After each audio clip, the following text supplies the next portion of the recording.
All right, somebody tell me something about the progressive philosophy. Just one thing while I turn back to my notes. Okay, no absolutes, no fixed truths. Getting there. That was the first of the two foundations or underlying ideas underneath this one. No fixed truths, no natural law, no God creating fixed truths, none of that. Yes? Historicism, which is a big fancy word. Things in the past are relevant to us. Okay. Things in the past aren't relevant to us. You can read the great philosophers of history, you can read the writings of our founding fathers, and they really don't have any bearing to do with any bearing on today. All right, they're old. By that reasoning, all of their great ideas have no bearing on us. So why in the world do we go back? I mean, it's only the things they think are right that become fixed truths. But all right, so historicism, the ideas of the past are irrelevant. We can't really learn from them because times are different. So, and no fixed truths. There's no limit to what the government should do.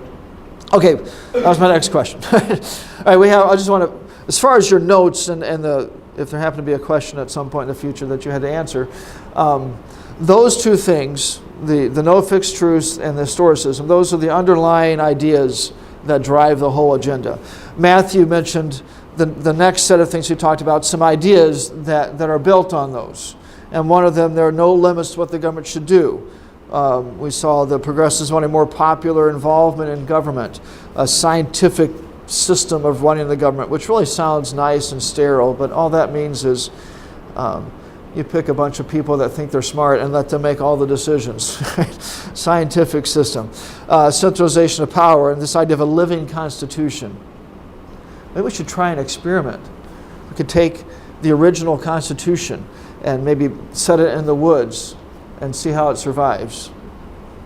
You know, if it's living, it should be able to adapt and survive. No, I mean, it's really a stupid idea. I mean, just without, hopefully all of this, you look at it and say, wow, this is strange, unbiblical, it makes no sense. All right, and that really should be our take on it. But it's this ideology that drives a wave of changes in our government, and it's this ideology that Hillary Clinton harkens back to. That's how she argues she's not a socialist, she's a progressive. All right. It's really hard to separate the two in the end. Okay, so questions about any of that ideology, the philosophy that's there.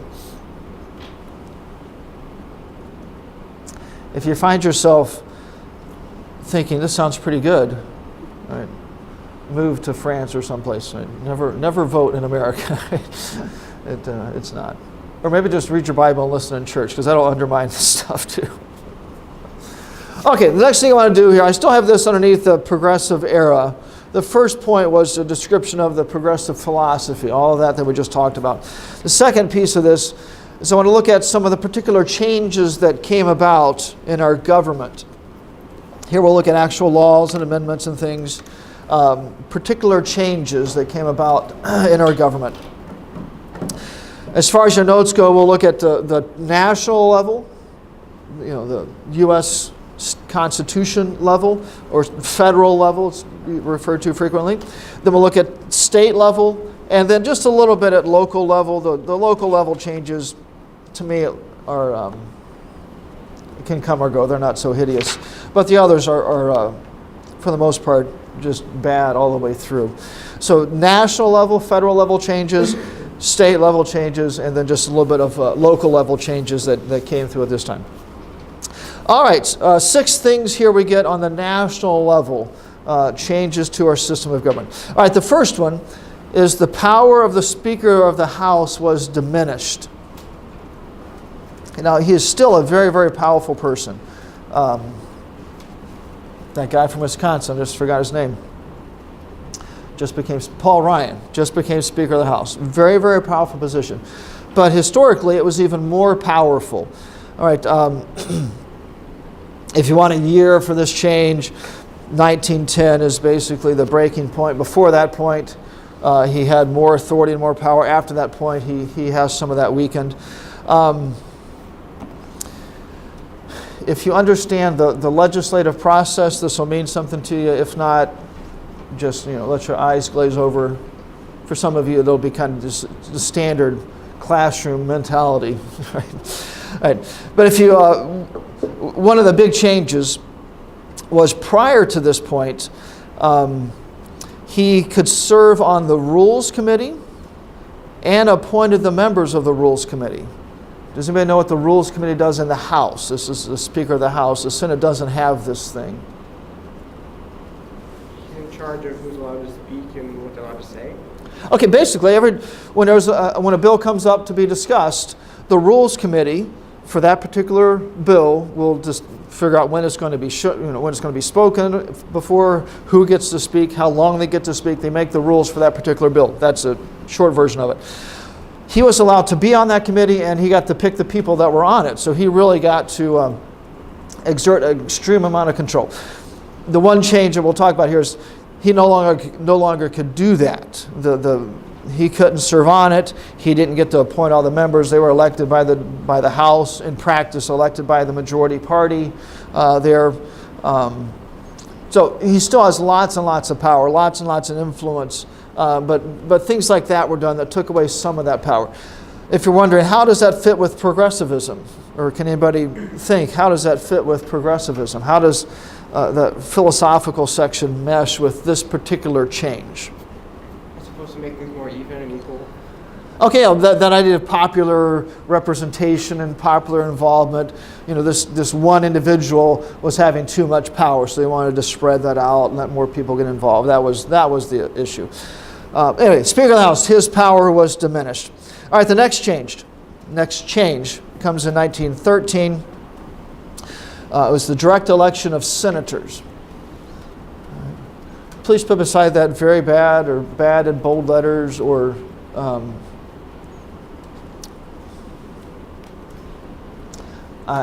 every year on some future class project where you have to write something down and turn it in to me,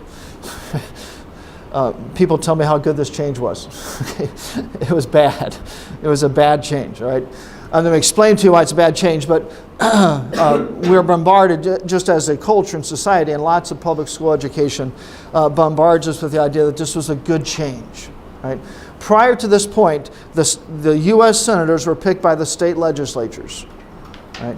And the argument here, there's several arguments, but one of them was that we needed more popular representation. We needed the people to directly pick these senators rather than having them picked by the state legislatures.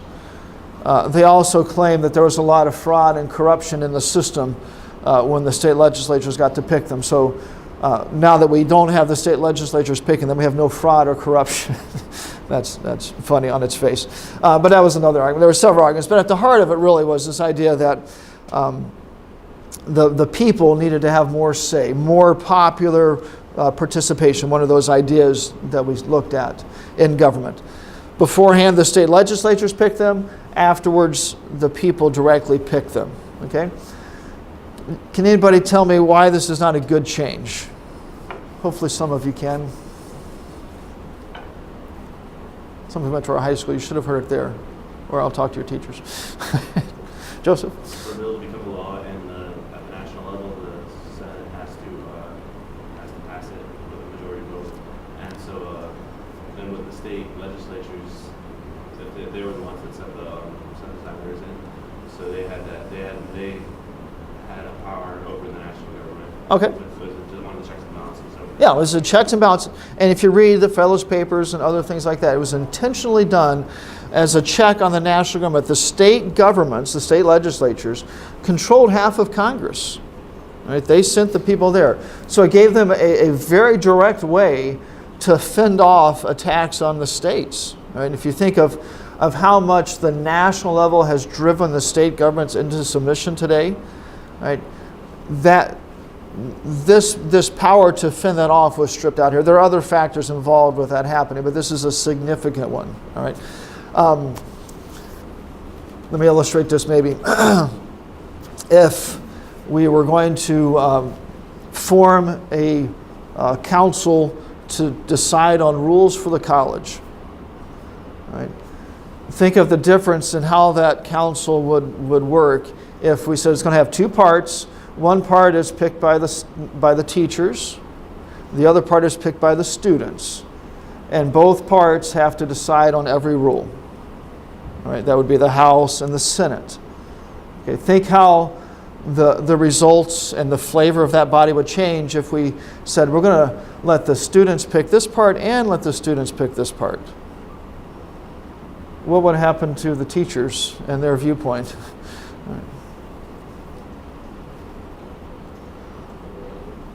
What's that? It would become irrelevant. It would become irrelevant, all right? We would have 5-minute class periods and 15-minute breaks. There'd be restrictions on, no tests that take more than 30 seconds to write. It'd all be in the name of either the children or discrimination. We can't discriminate against people that write slowly. So we have to have short tests. Who knows what crazy things you would come up with. All right, but you can see how the product out of that would be very different, and it would remove the teachers from having any control over that. Okay, that's what happened here. All right, the people chose the House, the state legislatures chose the Senate. Both sides had to agree to every law, and we changed it so that the people chose the House and the people chose the Senate, and the state governments are out in the cold. All right, so this fundamentally, I was just thinking about this, watching some speak, or not watching, I heard a quote referenced by Barack Obama about how he wanted to fundamentally transform America, all right, just before he was elected the first time. This did that. Just take the very bedrock structure of our national government and the way the checks and balances are supposed to operate, it changed it. All right, so this was bad.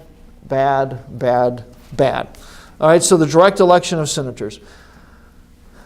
I still would love to see, Ted Cruz or somebody get up and advocate going back to letting the states pick the senators. Can you imagine CNN or what, the outcry that would be there? It would be, you're going to strip the right of the people to vote away.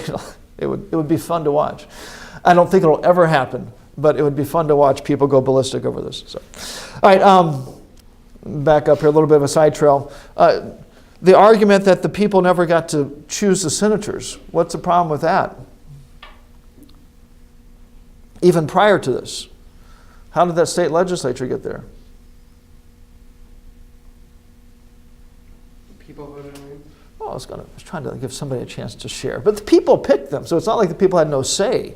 Right? They picked the state legislatures. So anyway, very bad change.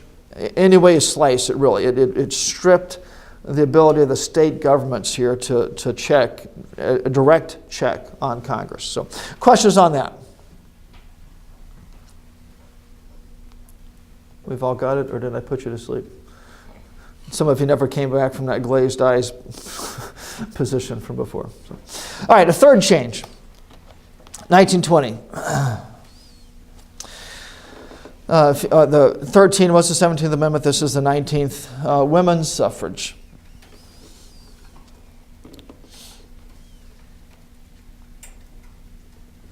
Women's suffrage.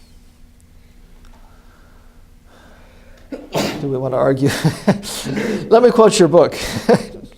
Over the years, one of the most significant impacts of female voting has been a corollary increase in the size of government. Right. There are other factors involved there, but sorry, girls, you are more emotional than the guys. Right. We see somebody that's out of work, and our first thought, for the most part, is go get a job. Learn a skill. Don't be a lazy bum. Be a hard worker and someone hire you. That's our first thought. And girls, maybe not you girls, you're way outnumbered.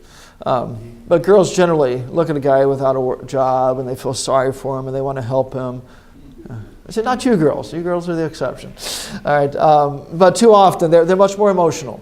I watched with the high schoolers yesterday some videos by Dennis Prager talking about the difference between the left and the right. And one of the big differences he points out is the left wants to do things that make them feel good, and the right wants to actually do good.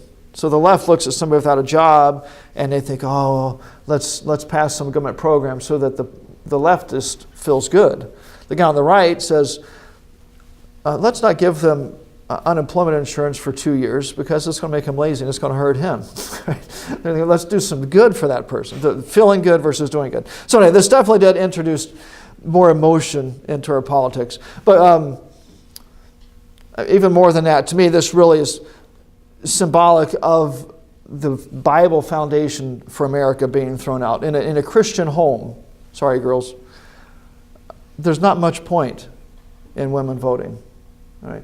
In my house, when we go to vote, my wife will literally, as we're driving to the polling place just up the road, she'll ask who we're voting for. And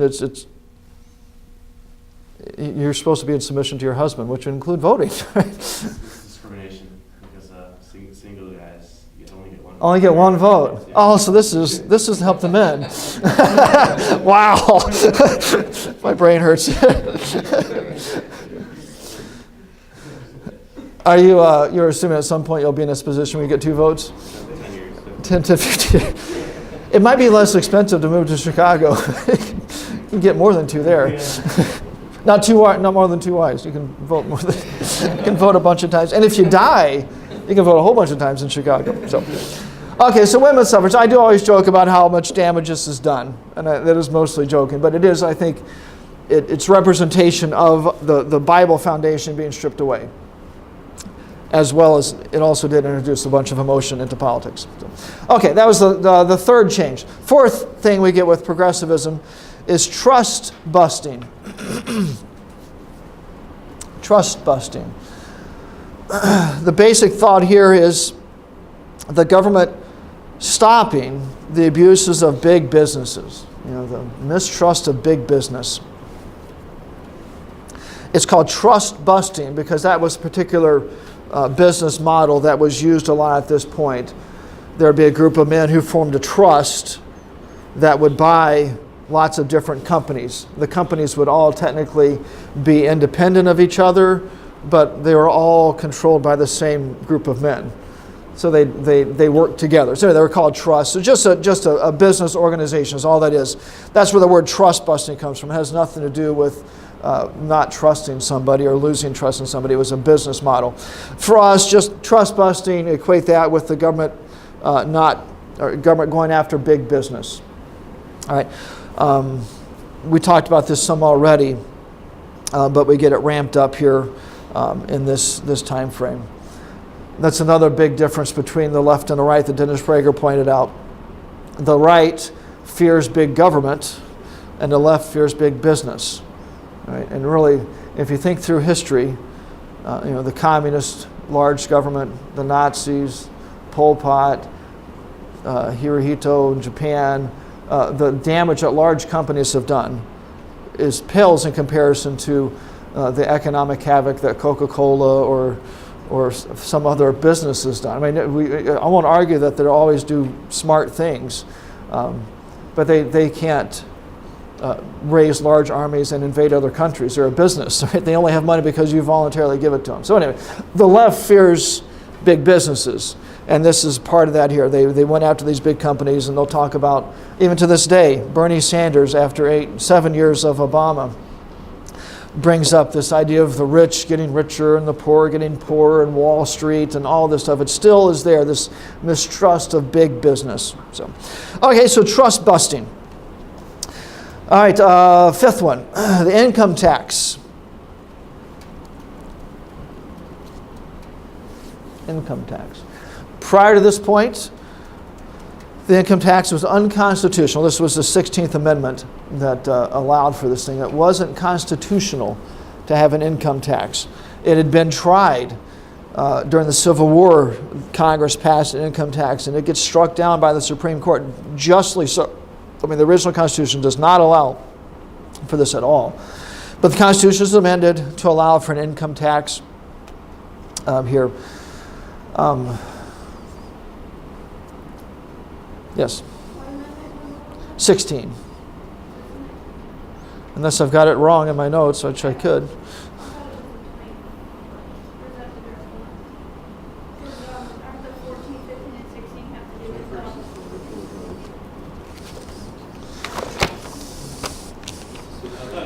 I don't have my note. I don't have a copy of the Constitution here, but I have 16 in my notes. And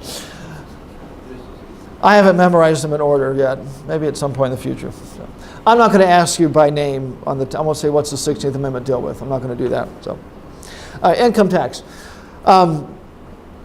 It's hard for us to imagine not having an income tax, and you're just starting into the world of having to file your taxes. Anybody? How many have done that already? How many will do it this year for the first time?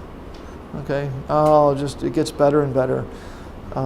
Beautiful. But just think of the work mentality where we have to report to the government how much money we made last year. Really, you think, what business is it of the government? And really, the only business is the income tax. Prior to this point, you didn't have to report how much you made to anybody, other than a state or local government. If they passed some income tax, they could. But there was no income tax. You can make as much money as you wanted. The government wasn't looking into your business. The government wasn't checking your bank account to make sure you weren't lying about how much money you had. This opens up the door to so much abuse by the government. But even beyond that, it gave the national government access directly to a large pool of money. Prior to this point, the tariff was the primary way for them to make money. They would put a tariff on goods coming into the country. We talked about the late 1800s, the tariff being a big issue. They would make money that way. And there was a limit to how much they could raise that because it would kill all trade. They could also collect money from states, but it had to be based upon population, so that it would literally be, we want, in the end, $10 per person, and the states would collect that from you and give it to the national government. Now, instead of the national government having to go to the state government to get your money, the national government goes directly to your back pocket and pulls it out. Right? It gave the national government direct access to money that it did not have before. And it has allowed the national level of government to become extremely abusive of its power. We saw before the direct election of senators how that cut the state governments out. We see that again here. Before, the state governments had a major role to play here. If money was going to be collected directly from the people, it went through the states. Now that's gone. So now the national level of government comes and takes money from us directly, takes it to Washington, and they send it back to the states. I don't know, I keep thinking of this, just it really boggles my mind. A couple weeks ago, Congress was debating the nutrition content of school lunches. So they were arguing what we should serve in a public school here in Chesterton, what the lunch should be. Okay, and you might think, how?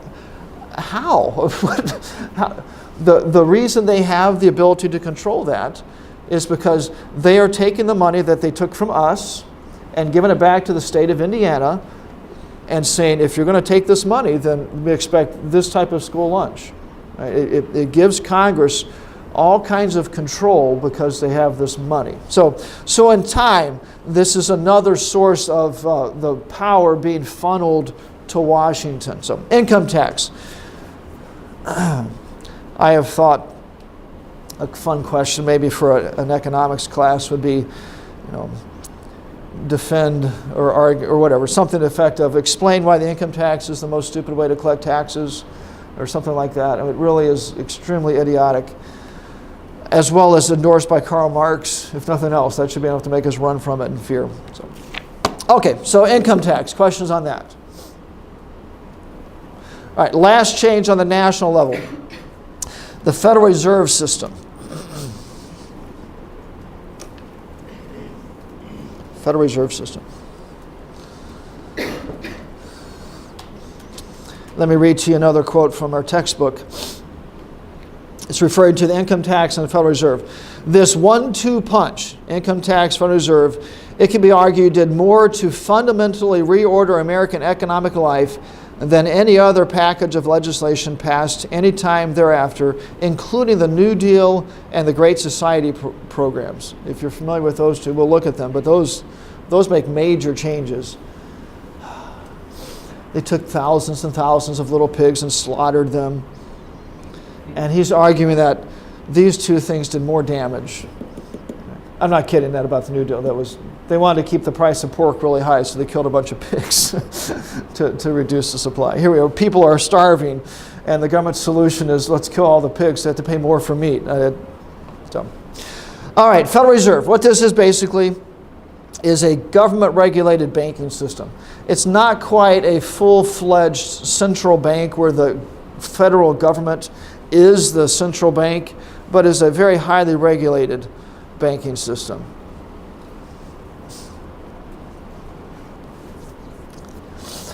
If you see things in the bank about FDIC insured or that type of language, it's all referring back to this Federal Reserve. The FDIC is a Federal Deposit Insurance Corporation where deposits insured in that bank are insured by the national government. And it's easy for us to say, oh, that's a good thing. Our money's insured. All right. But do we really want the national level of government involved with our local bank? There should be no connection whatsoever. And especially we get used to this idea of it's insured. I don't have to think at all. I'll just go to any bank I want and throw my money in, rather than being a little bit cautious. And if this was turned back to the free market, people would be careful. They would think, okay, I can go to this bank. Let's not use you as the bank that's cautious and wise. I'll point to Pastor Damer's office. You can go to the bank where the owner says, all right, we're going to keep 80% of the money that's deposited in our bank right here on site, and it has all these securities to make sure your money's safe. And they charge you maybe $20 a month to have your money there. Or you can go to the other bank that says, we're going to lend out 95% of the money that's deposited here, but you don't have to pay any fee. All right, and we can decide. If you want to risk losing your money, you can put it in the bank that's not going to charge you a fee. And maybe with the size of some of our accounts, that would be the safer way to go, because sometimes the $20 fee would wipe out my checking account. So there's no point. But we would decide, and the free market would handle this. All right, it would handle it completely. But now we have the federal government coming in and taking over, and we've been brainwashed with this idea. Well, it's insured by the government. It's safe. Okay, that should scare you to death. All right, should scare you to death. So anyway, the Federal Reserve System, and you just want to think they're a government-regulated banking system. There are lots of details and complexities, but that's sufficient. Okay, questions about those changes on the national level? Okay, definitely after the Speaker of the House, we can just see bad. Speaker of the House, to me, either way is not a big deal there. But definitely the others, it's all downhill. Yep. Not yet. We're going to get to Reagan eventually. So after class, pull your book out and read it again. All right, let's look at the state level. The state level. Now, here we're not going to be able to talk about particular laws because there's 50 states, and unless you really want to get depressed and bored, we're not going to go through all 50 states. So we'll look at some generalities of the types of things that happen here in the name of progressivism. So. All right, the first two have to do with passing a law. The first one is initiative, and the second is referendum, and they both deal with the lawmaking process. Initiative and referendum. Let me describe to you the basic way this happens, the way it happens with Congress, and the way it should happen, I think, and we'll talk about the change. What happened historically was that if some idea wanted to be proposed as a law, it had to be somebody that was actually in the legislature. I could go down to Indy and stand outside the Indiana House and yell and scream about something I want to be the law. I can even print it up and make it look official and mail it to everybody in there, but that doesn't do anything. Actually, somebody that was elected to the legislature, they have to take that idea and propose it themselves. At the end of the process, it's proposed, it goes through the grist mill of all the committees and all kinds of good stuff, comes out the end, and the final approval also was done by the members of that particular body. The people in a state, we could yell and scream all we wanted, for or against, that really was irrelevant. Those people voted.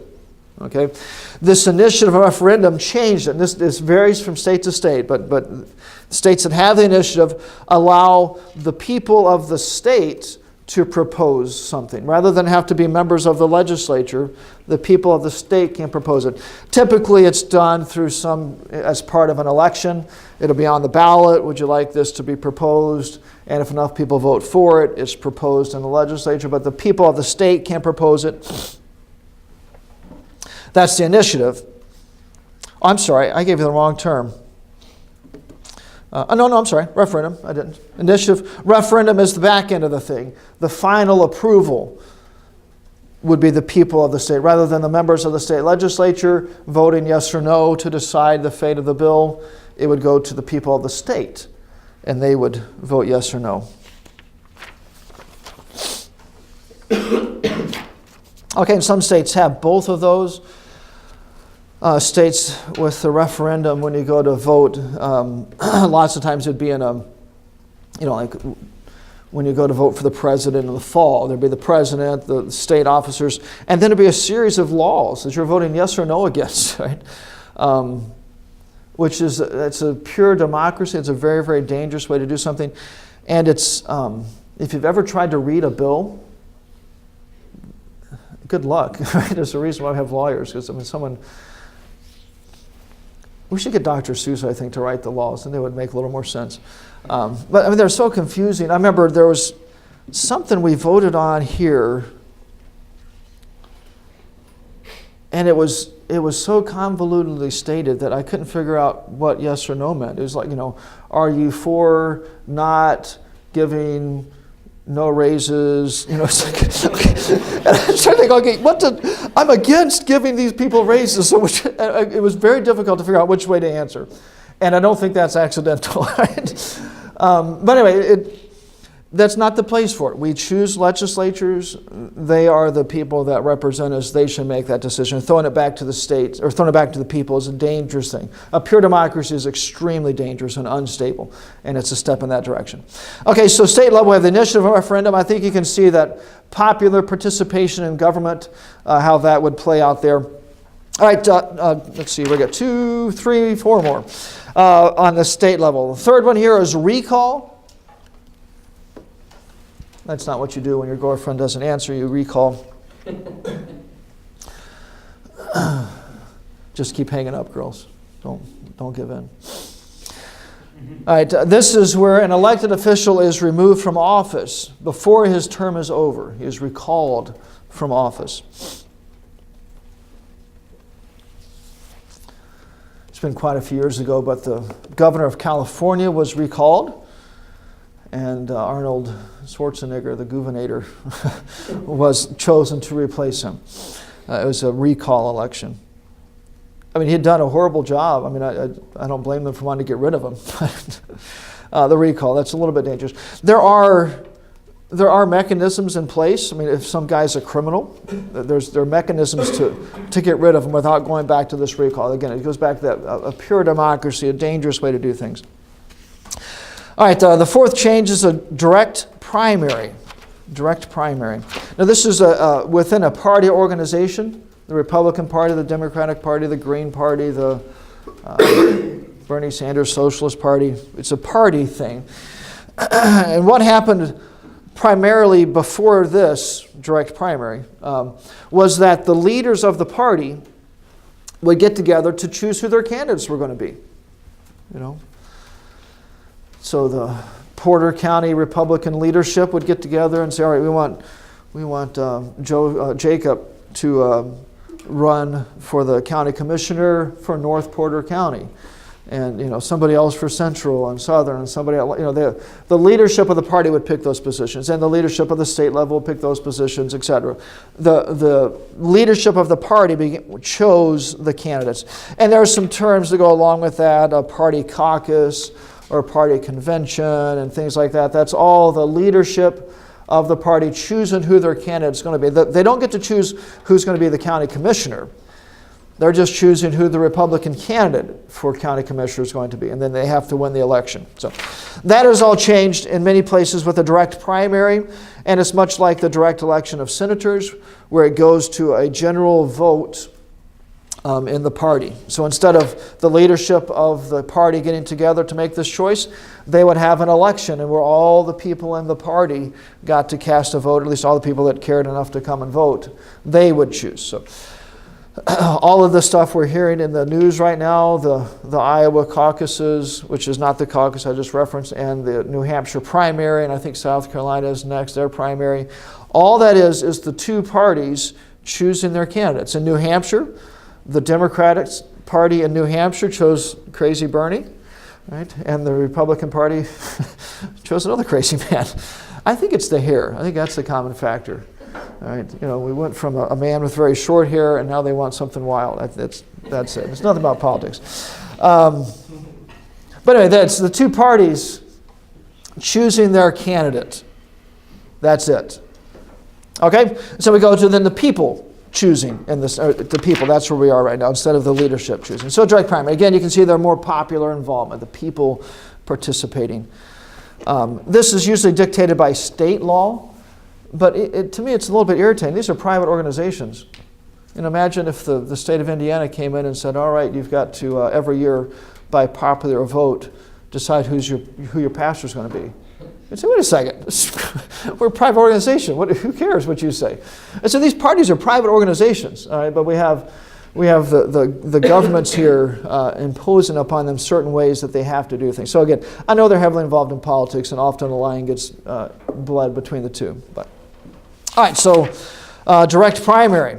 The next two have to do with voting. The short ballot. You could think they're short bus. There are some comparisons. Short ballot. All right, it is literally what it sounds like. The ballot was shortened. The ballot would be the list of things you have to vote on when you go in to vote. All right, they put less people on it, a shorter ballot. The thinking was here that the people of the state weren't abreast of everything well enough to vote on a whole bunch of positions. So let's shrink it down to just 3 or 4. And they might be able to actually grasp what who's qualified for those offices and make an intelligent vote. They weren't smart enough to vote for a lot of people. So we end up picking a few leaders, and they just appoint all of the other positions. So a short ballot. And then the last one is a secret ballot. Now this is something that is near and dear to us, but I would at least like you to think about the benefits of an open ballot. A secret ballot, what that means is you go and vote, you don't put your name anywhere on the ballot, there's no way for anybody to ever figure out who you voted for, it's a secret. It's to prevent supposedly outside forces from pressuring you, like maybe your boss is a diehard Democrat. Tell him if he's going to be honest, he needs to get rid of about 80% of his money because he doesn't want to be one of the rich. They never want to give their own money away, though. But your boss is a diehard Democrat, and you go and vote, and you have to put your name on a ballot, and he finds out you voted for the Republican. Then, he's going to come and pressure you a little bit. Right, the secret ballot is to supposedly keep that type of information secret. But think about how much it would eliminate voter fraud if you had to put your name on a ballot, maybe something like a Social Security, just enough to identify you from the other Brian Reinhardts around the country. Just a little bit of information like that, and sign it. If we've had districts before where there were more votes cast than people registered to vote. Right? Once they're cast, there's no way to weed through that pile to figure out who cheated. Right? If there's a name and some identifying information there, we can go through and say, wait, Jacob Martin voted 4 times. And we can go throw him in jail. Weren't you running for office? Yeah, that's how you won. You cheated. You voted 4 times. Right, we can go through and weed those things out. Back in Florida, Bush's first presidency, I think, when you were 3 or something, there were all these ballots that had these hanging chads on them. They actually had their little perforated spots in the ballot. You had to punch them out with a little stylus thing. And there are a whole bunch of them where one hole was completely gone, maybe for Bush, and the hole for Kerry was just partly punched out. It was a hanging chad. That little piece of paper was a hanging chad. So they're trying to figure out, who do they really mean to vote for? Well, if there's a name on there, we can go to Joseph and say, hey, Joseph, you got a hanging chad and an empty spot here. Who did you want to vote for? Now the county officials have to look at it and they make the decision for you. So anyway, the secret ballot has been bred into us that it's something holy and righteous and divinely inspired by God. It's a progressive idea, and it opens the door wide for voter fraud, right? And if your boss is going to intimidate you and you give in, I'd rather you not vote. I mean, if that's all it takes, if you're not willing to take a little flack, then you shouldn't vote. I shall not bend. You shall not bend. All right, Bernie Sanders all the way. Wait.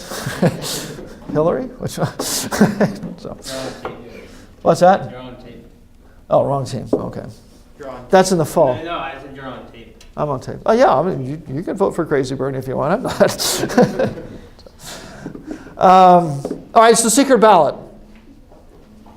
That'd be another one. Maybe after Ted Cruz talks about going back to the state legislatures picking senators, he can talk about getting rid of the secret ballot. And then watch, wow, even Fox News, their heads might blow up too. It'd be fun to watch.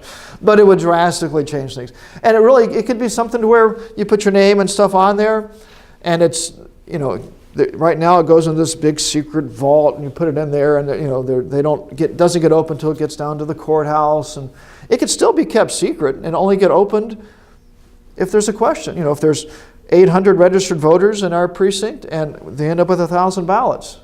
You say, well, let's open it up and see what happened. We'd only have to get opened up for that type of thing. So it's not like you could just make it available to newspapermen to print in the newspaper, but even that would not be terrible. So secret ballot, it's a progressive idea. Oh well, we should throw it out with all the rest. Questions on those changes at the state level? All right, the next two I'm going to give you on the local level, and these really to me are not a big deal either way, but they come up during this progressive era at least. All right, the first one is the commission government. Is actually both of these are more city. I was thinking county, but more city. And what the commission government is a city government run by commissioners who are elected. So there'll be a police commissioner who gets elected. There'll be a fire commissioner who gets elected. Streets and sanitation commissioner. These people get elected, and they're responsible for a certain segment of the city government. Usually, these commissioners, 4 or 5 or 6 or whatever it is, form a city council that works together to run the whole system. But this commission government, as opposed to just a mayor who runs the whole thing, commission. So, all right, the other is a city manager government.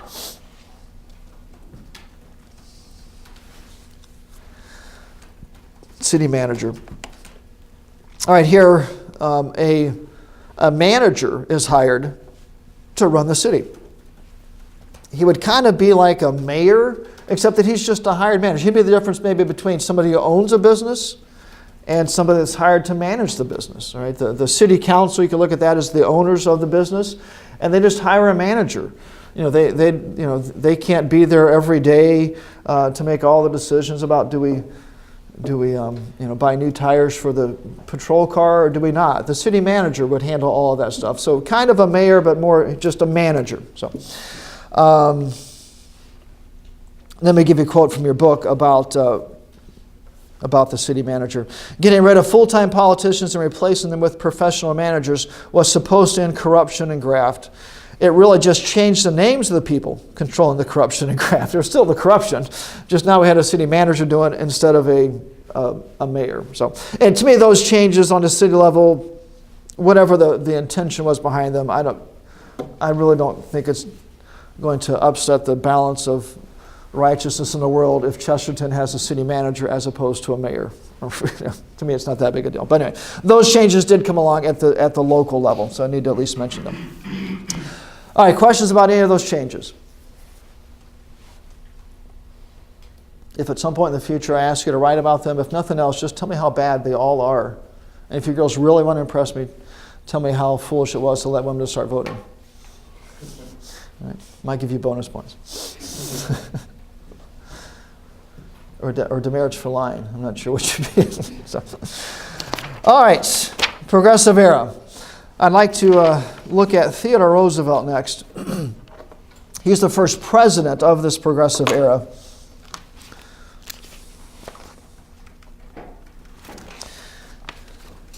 We're going to have to do a quick version of him.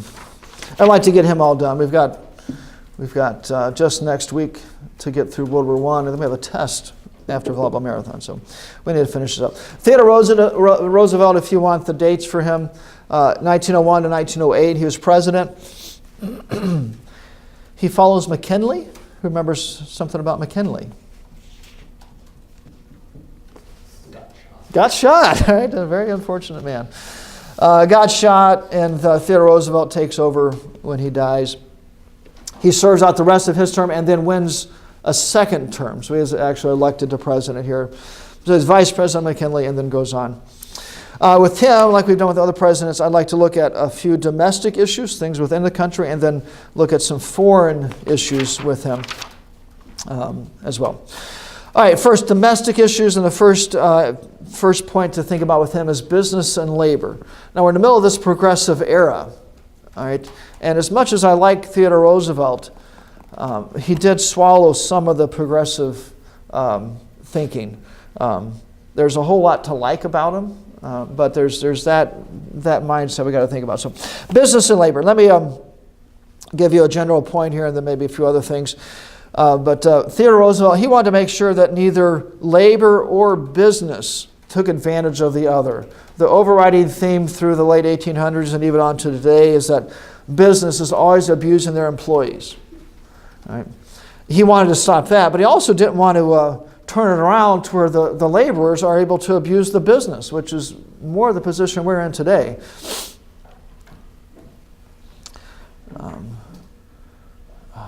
I think of the steel mills.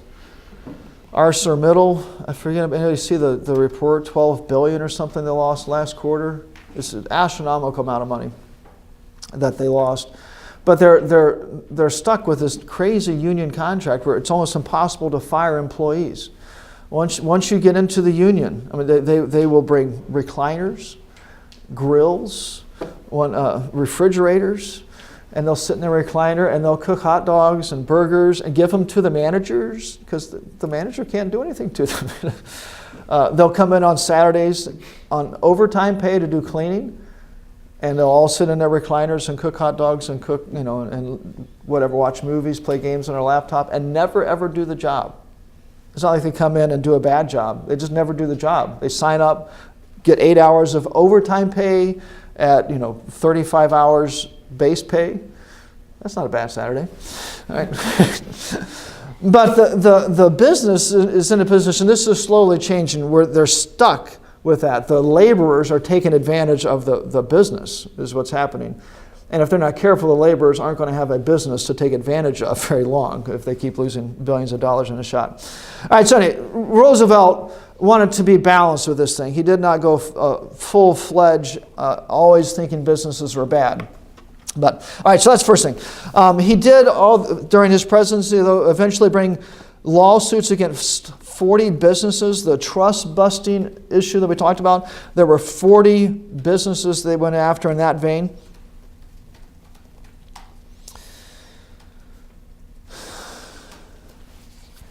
He went after Standard Oil that we talked about before. They were so evil and vile in their monopolistic position that they drove the price of kerosene down to about a sixth of what it had been before. Evil corporations. So anyway, he did go after 40 of them, and he did eventually, especially later in his presidency, begin to be very careful about businesses that were large and businesses that, in his mind, were bad. All right, so trying to not just because a business was big, go after it, making sure there was some wrongdoing. So, all right, so he tried to be a little bit balanced here. He does earn the nickname Trust Buster because of this, although people after him do more. He was just really the first guy on the scene to do much of this thing. All right, so business and labor. Next thing is a group of writers called the muckrakers. Refers to Pilgrim's Progress. Anybody remember the man with the muck rake in Pilgrim's Progress? Anybody?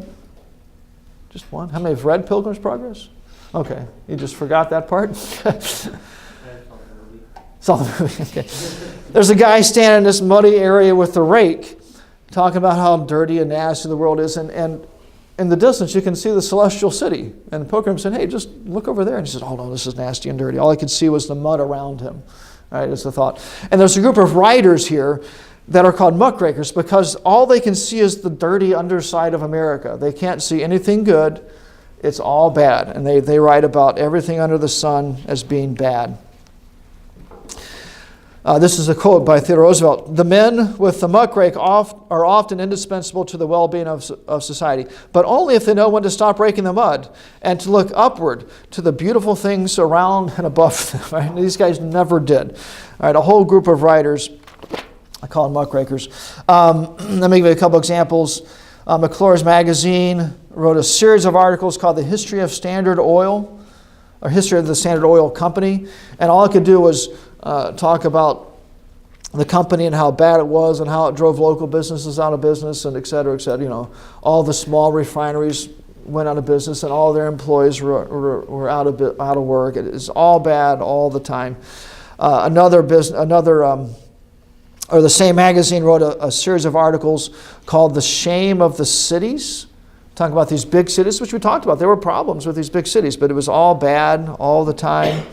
A man named Upton Sinclair, an open socialist, Bernie Sanders' grandfather maybe, wrote a book called The Jungle, and in it he described how unhealthy the meatpacking houses were, and it was an accurate description. They were very unhealthy. Right? He was pushing for a socialist takeover. He was using this as socialist propaganda.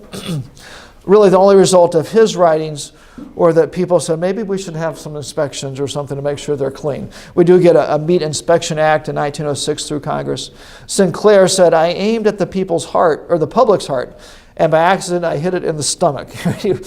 He wasn't really wanting there to be cleaner meat. He was wanting a socialist revolution. He was trying to point out how bad the current system was. So there's a whole wave of that type of writing. It's all bad all the time. Nothing is ever good. So very depressing group of people to be around. All right, the last thing for his domestic affairs is natural resources.